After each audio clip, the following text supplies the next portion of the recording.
avanzando, porque ahora creo que podemos ya entrar de lleno a nuestro segundo eje, la aparición de Hegel, el plano de la realidad, que, bueno, yo le quiero comentar, ¿no? El modelo de producción de la psique, para el modelo de producción de la psique es muy importante el psicoanálisis, y concibe que además el psicoanálisis introduce una lectura clínica de la totalidad o universalidad, es decir, sintomática. Aquello que producimos contiene impresiones de nuestra subjetividad, tanto de la actividad como de la negatividad. Y es esa relación o fractura lo que permite mantener un diálogo con lo social, lo histórico y lo material. Y aquí viene una pregunta, doctor, y que va ligado con todo esto que estamos hablando. Si el método dialéctico es por lo general o es un movimiento de contradicciones y conflictos, ¿por qué históricamente en la realidad existe una desconexión práctica? En un conversatorio que tuvo, comentaba que puede ser un factor del inconsciente y creo que por eso aquí ya entra totalmente el psicoanálisis. Como si aquello que producimos estuviera afectado por un plano, yo lo llamara así en términos lacanianos, real, ¿no? O sea, ¿por qué, doctor? ¿Por qué existe una práctica y por qué quizá atienda el factor del inconsciente?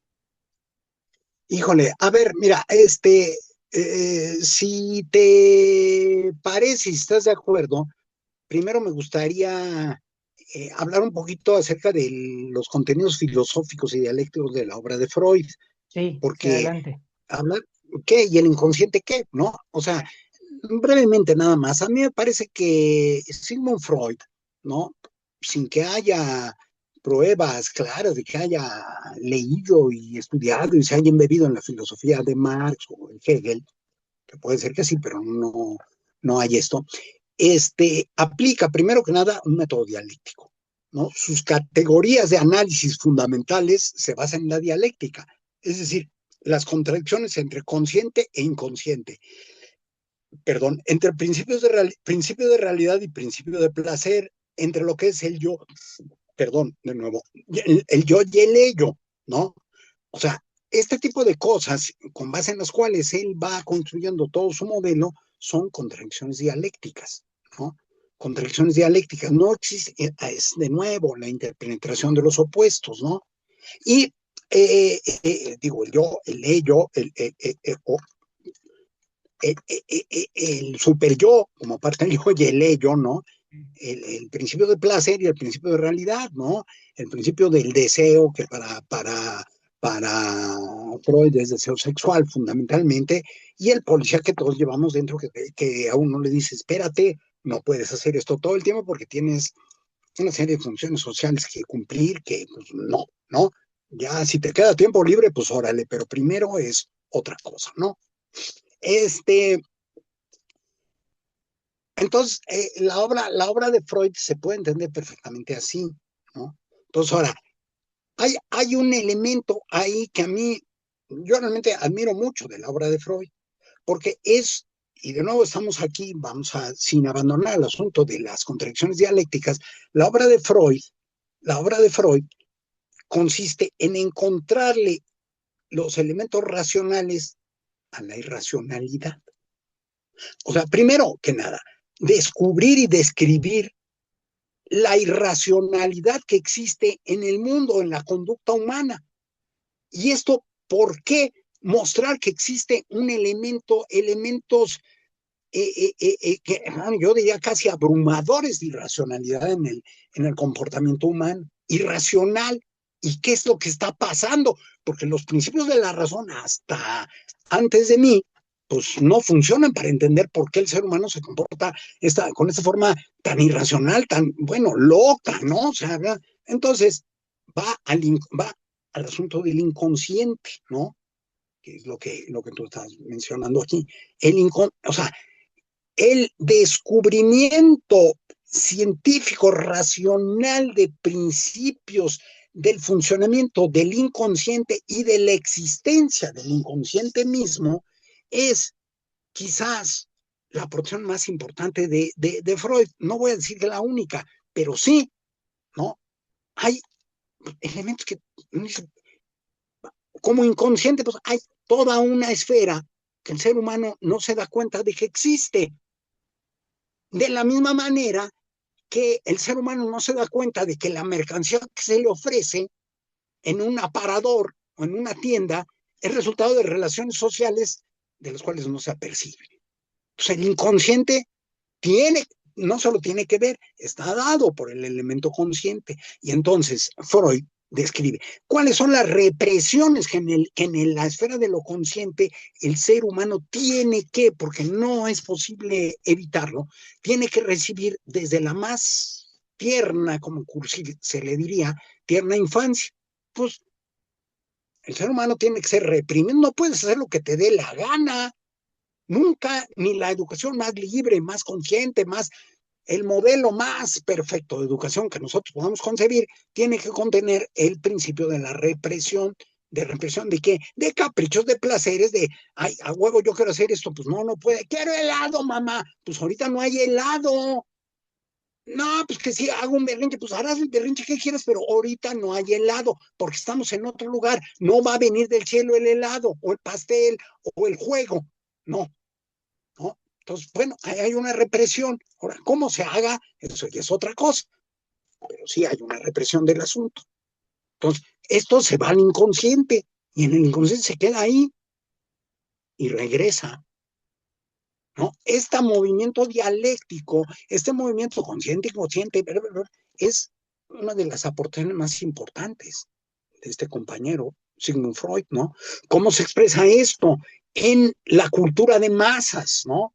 La psicología de masas, ¿no? ¿Cómo se espera esto en la esfera de la sociedad? ¿No? Pues no fue ajeno, no fue ajeno a Freud, eso, ¿no? Entonces, me parece muy importante el entender que esta cuestión del inconsciente tiene que ser comprendida en la totalidad de las relaciones que el ser humano establece, ¿no? Porque de acuerdo con Hegel, la verdad es el todo. No quiere decir con esto el todo, todo, todo, todo, ¿no? No se quiere decir con eso esto, sino el todo implica el conjunto de relaciones que en momentos determinados de la realidad se establecen entre los elementos, pueden ser humanos o pueden ser en la biosfera, entre los seres vivos o en otras entidades, ¿no? Todo mundo establece, todo en el universo son relaciones. Entonces, las relaciones en su total, el conjunto, la totalidad de las relaciones sociales, dice Marx, es lo que conforma la naturaleza humana. Freud viene aquí a decir, ojo, no hay totalidad, sino hay un inconsciente, ¿no? Eso es sumamente importante, ¿no? Que seamos conscientes de que somos inconscientes, Claro. que seamos conscientes de la inconsciencia que conforma nuestra mentalidad individual y colectiva. A mí me gustaría recuperar, doctor, porque además creo que va muy ligado con la idea del inconsciente. Eh, Hace un momento hablábamos de tres conceptos importantes, ¿no? Enajenación, ideología y fetichismo. Y hablábamos de cómo el sujeto, o nos comentaba cómo el sujeto a veces por estos procesos se enajena, ¿no? O por estos procesos toma una ideología que no es propia, sino que es de clases dominantes, etcétera. Y aquí preguntaría yo, y creo que va ligado, ¿qué pasa con la conciencia, no? Y creo que lo responde mucho esta idea del inconsciente, ¿no? O sea, que a pesar de que el movimiento, como mencionamos al inicio, es activo y está relacionado con la actividad y con el cerebro y con la forma de ser consciente, no podemos olvidar que hay un proceso hay inconsciente que termina afectando al sujeto. Y en ese mismo sentido, yo preguntaría, doctor, dentro de esas tres nociones que usted menciona, en algún momento comentó que pertenecen a un mismo concepto, pero que pareciera, o al menos yo así lo concibo, está desplegado en tres momentos diferentes, ¿no? Y que además son Ajá. categorías profundamente psicológicas. No sé si nos puede Sí, explicar un poquito más esta relación.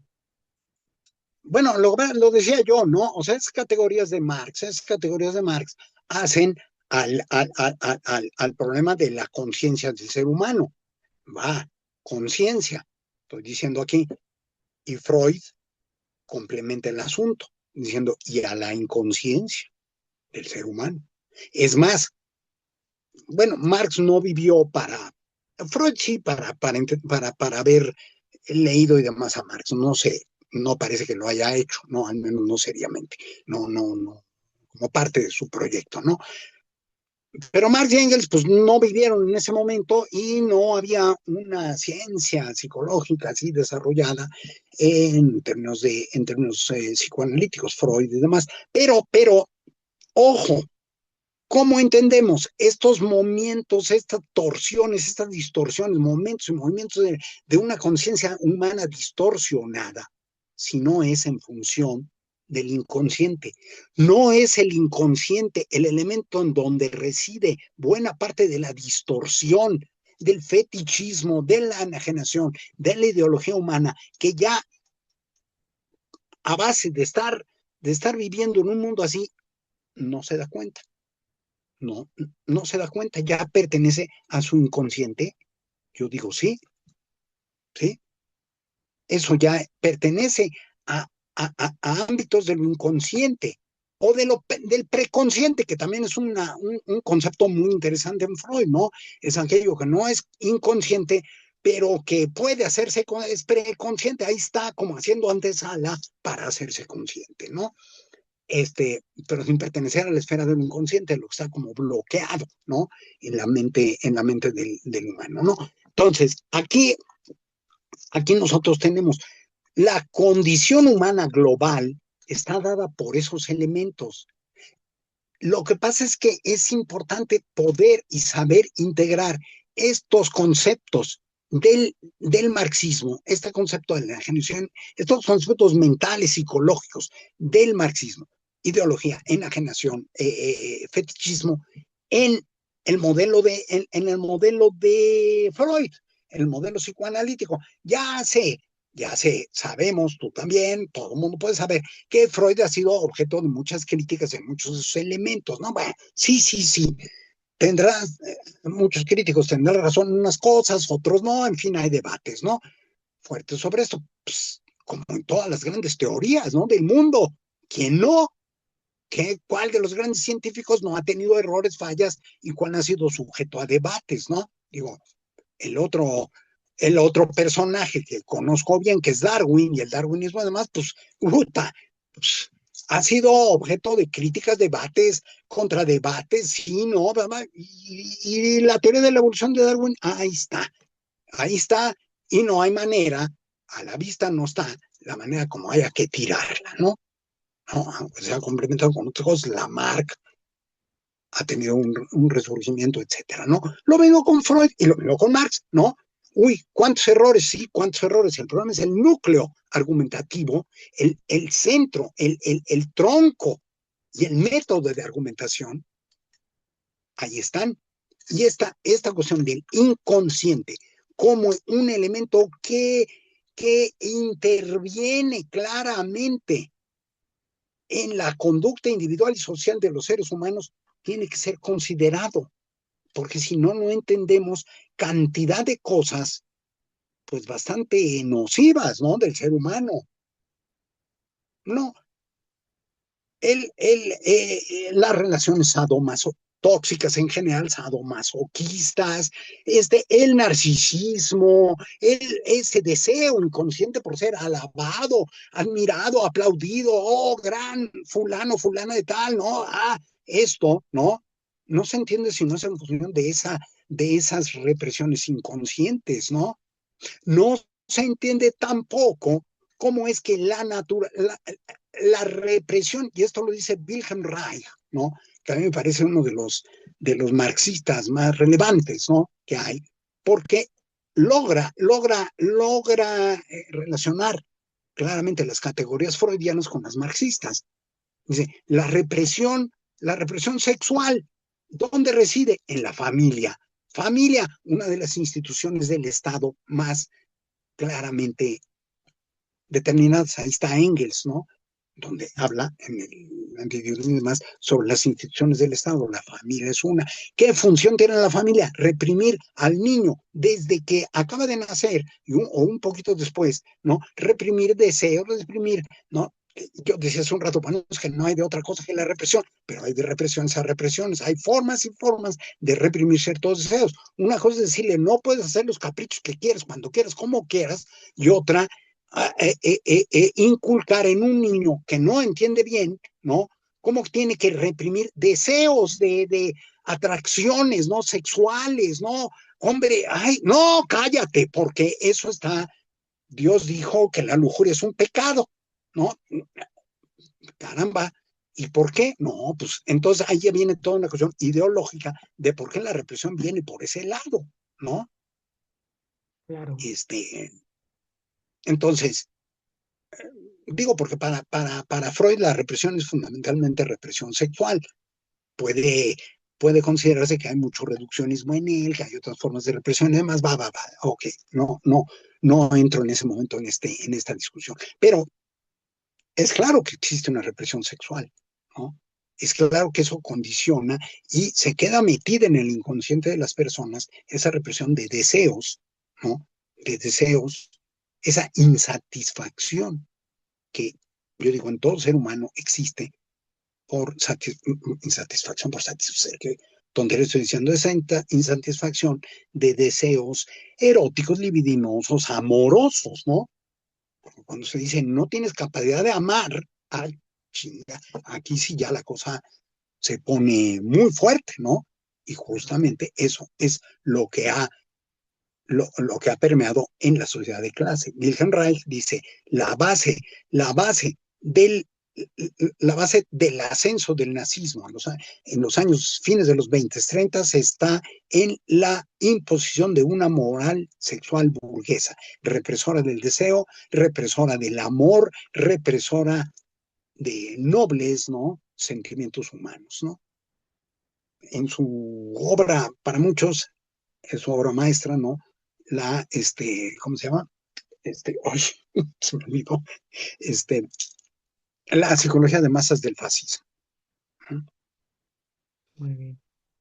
Aquí, doctor, quizá me entra una duda y es, podríamos decir que el sujeto es consciente de aquello que produce y aquello que lo afecta y que de aquello que no lo afecta tiene que ser consciente de su propio inconsciente, ¿no? Entonces, ¿cómo podría, o sea, qué afectaciones tiene el inconsciente para la construcción de la subjetividad de los sujetos y que, como ya mencionó, se puede observar, ¿no? Al final, dentro de esa construcción de la subjetividad de cada persona, el inconsciente nos lleva a la represión, ¿no? Y que no es mala, o sea, al final está ahí, como usted dice, ¿no? Y está presente, nos lleva quizá a no darnos cuenta de algunos procesos por los que estamos viviendo, ¿no? Por ejemplo, podría ser de amistad, en fin, ¿no?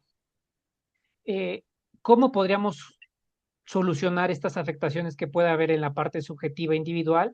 Yo me imagino que pues un proceso que tenemos cerca, al menos en psicología, pues es la terapia, ¿no? O sea, la terapia podría ayudarnos a ver qué está pasando con ese inconsciente. Pero ¿qué pasaría, doctor, en el ámbito colectivo social? ¿No? Al final el inconsciente termina por permear la realidad, ¿no? Y termina por también afectarnos quizá con estas categorías, ¿no? Del fetichismo, la enajenación. ¿Cómo salir de ahí? ¿Se puede salir de ahí? ¿O qué proceso tendría que entrar dentro de esta lectura freudomarxista para o darnos cuenta de esto o hacer algo con esto que estamos viviendo en nuestra sociedad contemporánea? Bueno, mira, de nuevo, la pregunta es muy interesante. Hay una parte de ella que yo digo, pues no sé, ¿no? De plano, no voy, Ok, no puedo, digo, si tuviera la respuesta, pues, pues ya ahí está y el mundo sería, cambia, o sea, yo diría, miren, así y vamos a cambiar el mundo. No, pero vamos a ver, yo me gustaría partir de una idea que sí tengo, creo que tengo clara, porque la tengo clara para mí, ¿no? Y por lo que veo en todas las demás personas también está ahí, que es la de un malestar, ¿no? Podemos estar muy contentos en un momento dado, pasarla bien, sentir por una razón o por otra que las cosas están muy bien.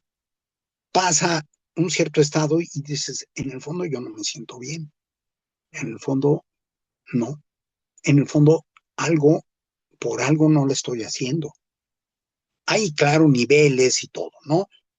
Hay niveles ya realmente patológicos que ya llevan a la, des, a la pérdida de la funcionalidad mínima que un ser humano puede tener en sociedad, ¿no? Ya estados de esquizofrenia extremos y cosas así, ¿no? Ya no es funcional, ¿no? Pero esa sensación de insatisfacción está presente en todo ser humano y es causa pues, de alguna de las formas o de varias de las formas de represión, ¿no? Entonces, Freud acierta y por eso me agrada mucho su obra y ¿no? Freud acierta porque dice, aquí está el asunto de la terapia, ojo, es de nuevo teoría práctica. El problema de la praxis entra muy claramente en Freud. Práctica, práctica. Práctica que puede ser individual o social. La individual, pues es esta imagen que todos tenemos de una persona sentada en un sofá, hablando y hablando y hablando, y detrás está el psicoanalista tomando nota, y tiene que dejar hablar al sujeto. El sujeto habla para sí mismo, para intentar descubrir qué contradicciones se están llevando a cabo en su relación consciente-inconsciente, tratar de sacar del inconsciente algo, ¿no? Para poder hacerlo consciente y lograr resolver al menos la parte más patológica, más represiva, más fea, digamos, de su estructura mental, ¿no? Pero esto no es exclusivamente en el tratamiento individual. Hay como una idea equivocada de algunos críticos, ¿no? Dicen, pues él se dedicó al individuo. No, no, no, no, no. También está su concepto de la psicología de masas y aunque se mostró bastante pesimista en ese sentido, eso no quiere decir que no existiera en él una idea de, bueno, hay que resolver una serie de problemas inconscientes. La colectividad humana lo puede hacer. Él nunca dice que no. Dice, no, ya estamos definitivamente y para siempre jodidos, ¿no? Vamos a usar esa palabra, ¿no? No existe eso. Entonces, la praxis, esa praxis, ¿no? De la terapia es muy importante aquí, porque entonces ahí es donde se puede. Y sí, de hecho, sí ocurre, digo, a mí me ha ocurrido, ¿no? Que en función de una asistencia con psicoanalistas lo suficientemente hábiles y conocedores, pueden ir sacando, ¿no? Pueden ir sacando una serie de elementos que uno tiene inconsciente y dice, ay, sí es cierto, esto fue lo que me ocurrió, ¿no? Entonces, en ese sentido yo digo, bueno, habría esperanzas, ¿no? Lo que yo no quiero dejar de pasar de lado es que hay una incomprensión de estos problemas, bueno, Eric Fromm, otro de los psicoanalistas que yo Sí. he leído, no suficientemente, lo señala muy claramente, ¿no? Allá desde 1941 que se escribió El miedo a la libertad, pues ¿qué ocurre? ¿Por qué Hitler, no? No, bueno, hace ahí toda una explicación de relaciones sadomasoquistas entre el individuo y el líder social y el individuo común y corriente y la masa, ¿no? De cómo esto se multiplica en la masa, ¿no? Las masas que alaban y tienen una confianza absolutamente ciega en aquella persona que al tiempo que los oprime y desarrolla una relación sádica, masoquista para la persona con ella, ¿no? El ser humano que, el individuo y la masa que dicen, sí, yo merezco ser maltratado, humillado, ofendido, etcétera. Al mismo tiempo, Hitler dice, pues si te encuentras a uno más débil que tú, un judío, pues hazle lo mismo que a mí, que yo te estoy haciendo a ti. Hazle lo mismo. Entonces el individuo dice, pero ¿cómo? Él me está autorizando. O sea, sí soy importante para él, ¿no? Claro, claro que tú eres importante para mí. Mira, conmigo te jodes. Tú sabes que yo soy un no se te ocurra disentir de lo que yo digo porque ya sabes cómo te va. Pero si me obedeces y te sometes a lo que yo digo, tú puedes hacerle a otro igual a otro igual de sumiso, le puedes aplicar la que yo te estoy aplicando. Encuéntrate un judío y si hay en la calle lo quieres matar, lo haces. Yo voy a homenajearte. Uy, bueno, el sadomasoquismo, ¿no? Y este modelo, mutatis mutandis, desde luego, pero se repite hoy, se repite hoy, se repitió en su tiempo, ¿no? Con Stalin, Mao Zedong, etcétera, etcétera, ¿no? Las relaciones que establecieron con la masa de dictaduras absolutamente de hierro, ¿no? Se repite en las dictaduras militares sudamericanas, ¿no? De los años 70, ¿no? Se repite con cuestiones del fundamentalismo islámico y hoy se repite en las figuras de Donald Trump, de Bolsonaro, de Milley, del menos, ¿no? Porque no ha tenido chance de hacer tanto, ¿no? De Giorgia Meloni en Italia, pues si lo pudiera hacer, lo hacía acá, ¿no? Se repite así, ¿no? El sometimiento a la voluntad de un líder que te dice, yo soy un matón. Yo estoy aquí para matar gente, reprimir gente. Oh, qué bien. ¿Qué? ¿Qué? Inmigrantes, sí, sí, sí, fuera todos, y yo participo de esto, ¿no? Te encuentras un inmigrante, tráemelo y yo lo deporto. Oh, claro que sí, señor Trump, ¿no? O en los casos de Milei, de Bolsonaro, de otros, ¿no? ¿No? Encuéntrense disidentes, gente de la izquierda, obreros. Encuéntrate a un jubilado que proteste aquí frente a mí, aquí en Argentina. Pues haz de lo que quieras, ¿no? Así, ¿no? Entonces, es muy importante. ¿Y dónde está la raíz de esto? Esta raíz sadomasoquista, estos principios, digo, bueno, aquí podemos entrar, no quisiera yo meterme mucho, ¿no? Pero bueno, lo voy a decir, estos principios narcisistas de los cuales se ha alimentado en México el poder en los últimos, vamos a decir, en los últimos 7 años, ¿no? Del individuo para el cual él es el único objeto, así lo dice Freud, el único objeto de amor para sí mismo y por lo tanto no puede soportar que haya otros sujetos que no estén de acuerdo con él, ¿cómo me quieren destruir? No, lo único que soporta es quien lo alabe, quien le aplaude y demás, ¿no? Recomiendo que se escuche y se lea esta genial ópera rock de este gran grupo que existió en los, bueno, todavía están por ahí, ¿no? Pero existió en los años 60 de Who, ¿no? Que escribieron una gran ópera que se llama Tommy, ¿no? El ser completamente enajenado que cobra conciencia y se convierte en un dios. Entonces, bueno, ahí está el problema del narcisismo, ¿no? Metido totalmente, ¿no? Este, no sé, ¿sí voy bien, Ricardo? Sí, doctor, sí, sí, de hecho, creo que esto se puede ligar mucho con otra pregunta que yo tenía pensada, y es que al final parece que la respuesta está en los propios conceptos de los que venimos hablando. Por ejemplo, creo yo que entra aquí mucho esta idea de la ideología, ¿no? Es un concepto que a mí personalmente me interesa, sobre todo porque es trabajado por Zizek, desplegado en este modelo. Eh, Dentro del modelo por ideología entendemos que es un concepto que se elabora a partir del otro externo, ¿no? Aquí sería relevante comentar que por otro yo retomo a Lacan, para quien el otro es un orden sociosimbólico y que efectivamente despliega una configuración subjetiva en la que vivimos.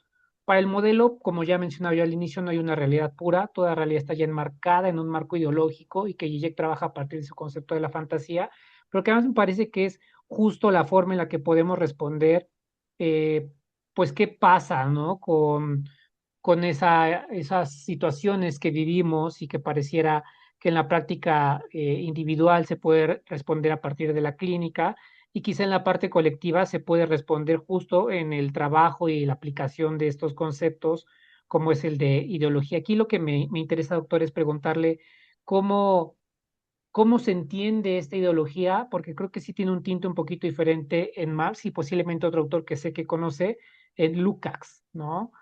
Siento que la ideología tiene un tinte ahí material un poquito diferente, ¿no? Entonces, ¿cómo la entendemos, sobre todo desde Lukács? Un poquito diferente a qué, perdón, a quién. A, por ejemplo, a Lacan, ¿no? Para quien la ideología es como esta imagen sociosimbólica impuesta por, no sé, por las instituciones, ¿no? Pero que en realidad el sujeto termina por aceptar y que Zizek plantea que al final es un espacio en el que estamos cómodos para vivir, ¿no? O sea, que no son los mejores, ni él está de acuerdo con eso, pero que estamos cómodos para vivir. Yo entiendo que para Lucas tiene que ver un poco más con que la ideología bueno, tiene ahí un componente de conciencia de clase más fuerte, ¿no? De lucha de clase más fuerte. De acuerdo con Lukács, también con Marx, pero creo que Lukács es muchísimo más explícito en el asunto. Existe una visión fragmentada y parcial de la burguesía. El mundo capitalista, el mundo de la burguesía, es un mundo de parcialidades, de inmediateces también. Parcialidades dadas por una realidad inmediata a la cual se atiene para imponer un modelo económico y político también, ¿no? Y por lo tanto, un modelo social, mental y demás, ¿no? Entonces, Marx no desarrolla tanto esta idea tan claramente, ¿no? No porque, bueno, simplemente Marx se ocupó de muchas cosas, de otras no se ocupó. Es injusta, dicho entre paréntesis, es injusta la acusación que se dice, es que Marx no se ocupó de esto y de esto y de esto. No, no, pues claro, puta, es Cuando que, terminamos. ¿quién? ¿Quién en el mundo moderno ha hecho eso? ¿No? Entonces, como Marx no se ocupó de muchas cosas, Marx no tiene validez. No, no, no, no, no. Marx se ocupó de un método y que esto es lo importante para Lukács, ¿no? El método es lo importante. Lukács dice, sigo con una pequeña digresión, pero en fin, Lukács dice, si a mí llegaran a decir que Marx está equivocado en las conclusiones, las bases y las conclusiones a las que llegó, yo podría aceptarlo, pero seguiría siendo marxista en tanto no demuestre a alguien que el método es el equivocado. Yo soy marxista porque me atengo al método de Marx, ¿no? Entonces, el método de Marx nos dice que la clase obrera, él habla de clase obrera, su obra cumbre esta de Historia y Conciencia de Clases, escrita en 1923, ¿no? Entonces, él habla de la clase obrera como un sujeto revolucionario porque tiene la oportunidad, por sus características como clase social, tiene la posibilidad de entender el mundo desde la totalidad, cosa que está negado para la burguesía. La burguesía es una serie de elementos descontextualizados o conectados mediante operaciones meramente mecánicas, ¿no? Pero que no muestran un vínculo dinámico claro, ¿no? Entonces, para Lukács no. Bueno, sí, Lukács dice, perdón, para Lukács es el que diagnostica esta fragmentación, esta parcialidad del mundo burgués y dice, el mundo de la clase obrera es otro, potencialmente hablando, porque claro, es víctima de la ideología, de la imposición del mundo, de la idea del mundo que la burguesía hace, ¿no? Pero si logra romper con esto, podrá llevar a cabo una visión del mundo global. Y en ese sentido, darse cuenta, ¿no? Darse cuenta de cuáles son los resortes que impulsan la historia y la historia en general, la historia de su clase social, y por lo tanto romper con este modelo, ¿no? Esto viene bien para el modelo de Freud, ¿no? Para Sí, el modelo de Freud, el asunto de si logras comprender una serie de represiones de tu inconsciente y constituir un yo mucho más integrado, podrás hacer muchas más cosas en tu vida que la que haces así, ¿no? Y viendo, aunque Freud no lo diga de ese modo, pero viéndolo a nivel o a escala de clases sociales, tenemos esta idea de Lukács, ¿no?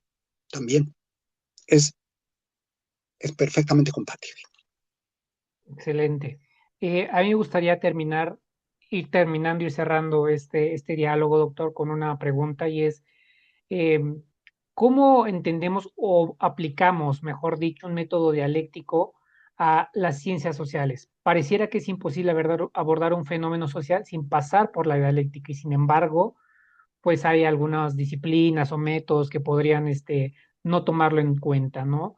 ¿Qué aporta este método dialéctico y cómo es posible aplicarlo, por ejemplo, y sé que usted lo ha hecho, por eso lo pregunto, a otras disciplinas, y en este caso pondría yo a la biología, ¿no? O sea, pareciera que Marx trabajó cuestiones sociales y todo se queda ahí, ¿no? En que el método dialéctico, o como Lukács dice, ¿no? O sea, demuéstrame que el método está mal y entonces dejo de ser marxista, es únicamente aplicable a la parte sociohumana, diría yo, ¿no? Cuando en realidad no, cuando en realidad pues está, ¿no? En lo que nosotros realizamos y producimos, ¿no? Entonces, ¿cómo lo abordaríamos para otra disciplina, en este caso la biología? No, mira, de nuevo, el asunto es que Marx no se ocupó de muchas cosas, y repito lo que digo, no se podía ocupar de de todo, ¿no? Ahora voy a hablar de química, voy a hablar de sociología, ahora voy a hablar de antropología, no. Quien sí lo intentó, y yo digo que estaba limitado también por el tiempo, condiciones que se le dieron en la vida y demás, pero quien sí lo intentó metodológicamente de una manera muy acertada fue Engels en su análisis de la dialéctica de la naturaleza. Bueno, Engels era una persona, el propio Marx decía, no, pues Engels es de todos nosotros, Engels es el más culto. Vaya, para que Marx dijera eso, es que realmente, y uno lee la dialéctica de la naturaleza y uno puede decir, bueno, aquí hay esta deficiencia, aquí no, pero el tipo estaba enterado perfectamente bien de todas las discusiones que había en ciencia natural de su tiempo. El capítulo más extenso que hay de la dialéctica de la naturaleza es un capítulo sobre la teoría electroquímica, Sí. ¿no? Y entonces la pasa todo el tiempo a hablar reacciones químicas, electricidad, conceptos de la... Entonces, pero qué chico, si uno no sabe del asunto, pues no entiende bien, ¿no? Electroquímica. Órale. Bueno, habló de darwinismo, de teoría de la evolución en otras partes, ¿no? Y demás. Entonces, ¿qué es lo que quiero decir con todo esto? Lo importante, y retomo a Lucas, lo importante del método de Marx es que es un método de la totalidad. Aunque Marx o fulano de tal o perengano de tal no se hayan ocupado de esto o de esto, el método de Marx permite aproximarnos, permite entrar en en otros campos que no, en los que Marx no abundó. Mira, el problema es que si me das un segundito y Sí, desaparezco de la pantalla, pero no me voy a tardar más de 3 segundos, un momento. adelante, doctor.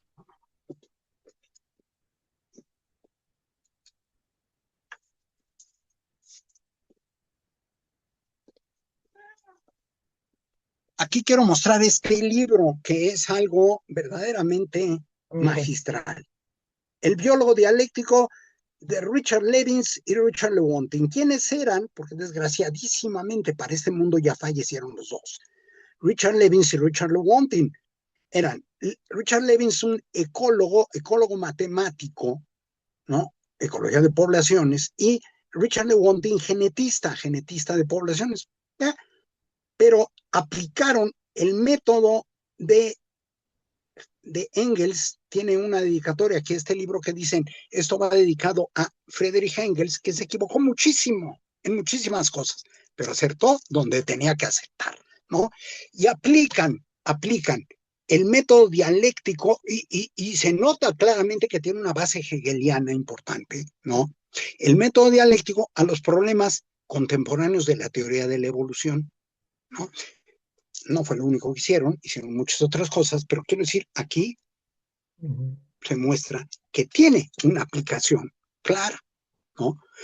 Y lo mismo para, hombre, teoría social, ¿cómo entender la sociedad si no es en función de la dialéctica hoy? La tragedia del asunto es que, por muchas razones en las que no quiero meterme ahorita, la dialéctica está bastante olvidada, incluso para algunos que dicen defender el marxismo sin dialéctica, pues no es marxismo, simplemente, ¿no? Y no, entonces todo se basa en pragmatismos, resultados, utilidades inmediatas, desvinculados de la dialéctica. Entonces, desde luego, no solo se puede, es que es indispensable, si no se entiende dialéctica, pues no es posible plantear una cuestión de una transformación global de la sociedad. ¿Quién? ¿Cómo? Bueno, las respuestas no están dadas de antemano, es una cuestión que se tiene que ir encontrando, que tiene que ir respondiendo sobre la marcha, no quiere decir improvisadamente, con un método de análisis, ¿no? Pero bueno, eh, eh, eh, no es posible entender la sociedad ni cuáles son las alternativas que se plantean en el futuro inmediato y demás, sino es en función de la dialéctica. Es el método de la totalidad. Perfecto. Pues sí, al final es importante, ¿no? No olvidar realmente el método de Marx para poder trabajar a partir de ahí, las aportaciones, ¿no? Que al final se pueden encontrar en Freud y que vienen a complementar una parte esencial que es el conflicto, ¿no? Que podemos encontrar tanto en la parte subjetiva como en la parte social. Doctor, yo le agradezco muchísimo por el tiempo, por la oportunidad, por el diálogo. La verdad es que me quedo con muchas más preguntas, pero sé que más adelante las podemos seguir abordando y quizá entrar un poquito, porque no digo, yo no estudié biología, pero he leído varios de sus textos y lo mismo, ¿no? Sé que podríamos tener ahí un diálogo fascinante. Pues, le doy las No, no, gracias, doctor. no, yo te doy las gracias a ti por darme la oportunidad de explayarme sobre ese tipo de temas sobre los cuales pues ya se siente uno un miembro de una secta clandestina o algo así, ¿no? Ya, ¿no? O sea, como una cofradía ahí, Sí, al margen de todo el mundo, ¿no? Como un loco que anda ahí predicando en el desierto o algo. Entonces, te agradezco mucho, la oportunidad que me brindas y desde luego estoy abierto a seguir adelante con este diálogo, ¿no? perfecto. Yo sé que así será, doctor. Sé que seguiremos en contacto y habrá otra charla que podamos aquí encontrar con temas que además a los Perfecto, dos nos interesan. perfecto, ya estamos. Le doy muchas gracias de nuevo, doctor. Un fuerte abrazo. Igualmente, gracias, Ricardo.